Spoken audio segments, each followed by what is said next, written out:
We're going to be talking about this for the rest of our lives. This is the most important event geopolitically, really since the collapse of the Soviet Union, since 1989 when the wall came down. But from the global perspective, this is a profound shift in the global order. It's the creation of a new Cold War. It changes so much of the way globalization can and cannot persist going forward. It's a massive, massive impact.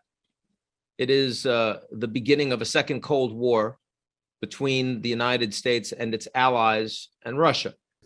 Now, in some ways, that Cold War is not as serious as the first Cold War because Russia's economy is smaller than Texas, because Russia's irrelevant in Latin America or Asia or Africa. And of course, the Cold War with the Soviets was global.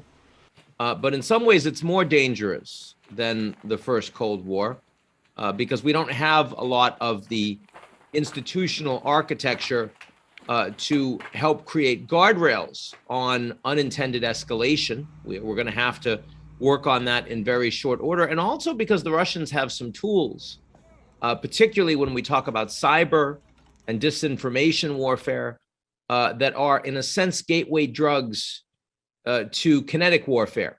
I'm not saying that we're going to have World War III at all, but there will be direct confrontation between the United States, NATO, and Russia, and that confrontation could become very dangerous indeed. We have to understand that.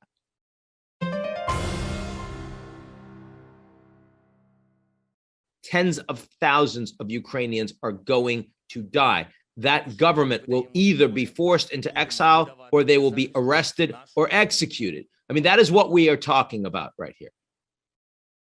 He is going to use his power to impose his will and forcibly create a sphere of influence to break the existing European security context. That is exactly what he is doing. I mean, the lies that he has told are staggering and breathtaking, directly to President Biden, directly to Chancellor Scholz, directly to President Macron, that he had no intention, he was not going to invade, that the troops were leaving, they were withdrawing.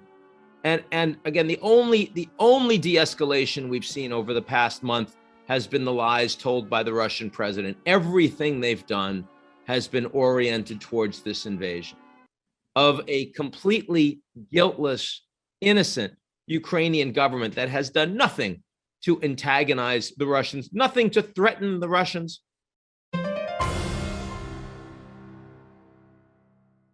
You know, ultimately, China does not want a Cold War. China does not want to be in a fight where the Europeans aren't doing business with them anymore, where it's harder for the Americans to invest in China. That is going to be hard for them to balance. But the reality is the Chinese do see the Americans as trying to contain them in Asia, the same way that Russia sees the Americans as trying to contain them in Europe. And ultimately, that has brought these two countries closer together.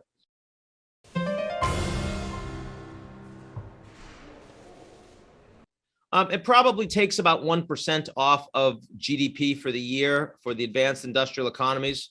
Just looking at what we're seeing right now, again, assuming that there's not going to be massive further escalation on the back of it. I mean, clearly oil prices, gas prices going up on the back of this. Clearly, you're going to have big problems in terms of supply chain, especially with the ports in the Black Sea being disrupted, and the impact of the sanctions, financial transactions, the rest that are going to be imposed by the Americans and Europeans.